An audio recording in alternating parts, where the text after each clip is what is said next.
Inter బోర్డును ఎత్తివేయాలన్న రాష్ట్ర ప్రభుత్వ ఆలోచనలపై ఉద్రిక్తత నెలకొంది. బీఆర్ఎస్వి ఆధ్వర్యంలో ఇంటర్ బోర్డు ముట్టడికి యత్నించిన ఘటన కలకలం రేపింది. ర్యాలీగా వచ్చిన బీఆర్ఎస్వి నాయకులు ఇంటర్ బోర్డు కార్యాలయ గేటును తోసుకొని లోపలికి ప్రవేశించేందుకు ప్రయత్నించారు. అప్రమత్తమైన పోలీసులు వారిని అడ్డుకుని అదుపులోకి తీసుకున్నారు. ఈ ఘటనతో ఆ ప్రాంతంలో కొద్దిసేపు ఉద్రిక్తత వాతావరణం నెలకొంది. రాష్ట్ర ప్రభుత్వం సరైన ప్రణాళిక లేకుండా 10+2 విధానాన్ని అమలు చేయాలనే నిర్ణయం తీసుకోవడాన్ని తాము తీవ్రంగా ఖండిస్తున్నామని బీఆర్ఎస్వి నాయకులు తెలిపారు. ఈ నిర్ణయాన్ని తక్షణమే వెనక్కి తీసుకోవాలని వారు డిమాండ్ చేశారు.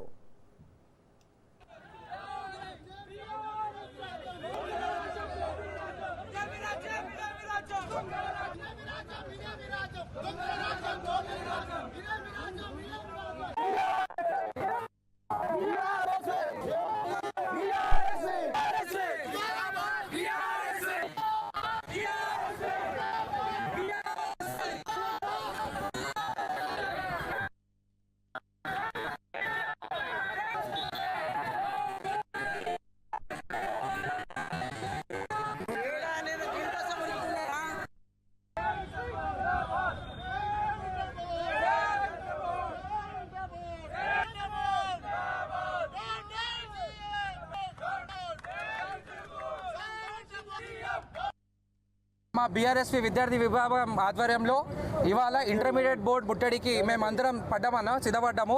దానికి కారణం ఏంటంటే 10+2 ఎడ్యుకేషన్ పాలసీ ఏదైతే ఉందో ఇది ఎవ్వరికి ఒపీనియన్ లేకుండా ఒక విద్యా వ్యవస్థలో ఎవరైతే అడ్వైజర్స్ ఉంటారో వాళ్ళ అడ్వైజర్స్ మాట ఎవరు చూడకుండా కేవలం సీఎం రేవంత్ రెడ్డి గారు ఇదొక డైవర్షన్గా ఫీజు రియంబర్స్మెంట్ బకాయిలు చెల్లించకుండా ఇదొక డైవర్షన్గా 10+2 పాలసీ ఏదైతే ఇది ఉందో ఇది టోటల్ విరుద్ధం అన్న.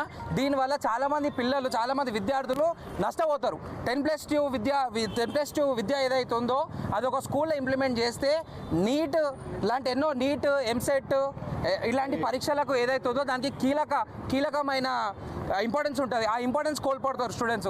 అందుకే మేమందరం ఈరోజు ఏంటంటే విద్యార్థులం ఫీజు రియంబర్స్మెంట్ బకాయిలు ఫస్ట్ చెల్లించిన తర్వాత నువ్వు ఏదైనా ఉంటే దానికి ఒక సపరేట్ డిపిఆర్ వేసుకొని పిల్లలకు యూజ్ అయ్యే పని చేయాలి అని చెప్పి మేము కోరుకోవాలని చెప్పి ఇవాళ మేము ఇంటర్మీడియట్ బోర్డుకి వచ్చి ఒక రిప్రజెంటేషన్కి వచ్చినామన్నా. ఇవాళ తెలంగాణ రాష్ట్రంలో ఈ కాంగ్రెస్ ప్రభుత్వం ఏర్పడిన తర్వాత విద్యాశాఖ మంత్రి మరి ముఖ్యమంత్రి రెండూ రేవంత్ రెడ్డి గారే చూసుకుంటున్నారు.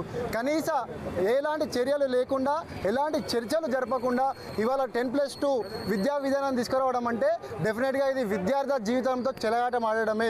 ఎలాంటి విద్యావేత్తలతో కూడా ఇట్లాంటి డిస్కషన్ చేయకుండా ఏకతాటిగా ఒక తుగ్లక్ పాలన లాగే ఇవాళ నిర్ణయాలు తీసుకుంటూ అటెన్షన్ డైవర్షన్ పాలిటిక్స్లో భాగంగా ఇది ఇవాళ కొన్ని వందల మంది గవర్నమెంట్ లెక్చరర్స్ వాళ్ళ జీవితాలు ఎక్కడ పోతాయి. ఇవాళ దేశంలోనే తెలంగాణ ఇంటర్ వ్యవస్థ ఇవాళ దేశంలోనే చాలా గొప్పది. అట్లాంటి ఇవాళ ఇంటర్ వ్యవస్థని ఇంటర్ బోర్డుని ఇవాళ రేవంత్ రెడ్డి గారు ఎలాంటి విషయం చర్చించకుండా తీసుకోమనడము చాలా గమనార్హము. కాబట్టి ఇవాళ మేము బీఆర్ఎస్ నుండి ఇమీడియట్ ఇంటర్ బోర్డు తొలగించొద్దు. చర్చలు జరిపిన తర్వాతనే ముందున్న ప్రభుత్వ పాఠశాలలు సరిగా చేయండి, గురుకులాలు ఉన్న వసతులు సరిగా చేయండి, ఫీ రియంబర్స్మెంట్ ఇవ్వండి. అవన్నీ చేసిన తర్వాత విద్యావేత్తలతో చర్చించి ఈ ఇంటర్ బోర్డు గురించి మనం చర్చించాలని కూడా తెలియజేస్తూ బీఆర్ఎస్ నుండి ఇంటర్ బోర్డు ముట్టడించడానికి ఇవాళ బీఆర్ఎస్ నుండి వచ్చినాము. 100% ఇవాళ బీఆర్ఎస్ ఇంటర్ బోర్డుని ముట్టడించబోతున్నాము.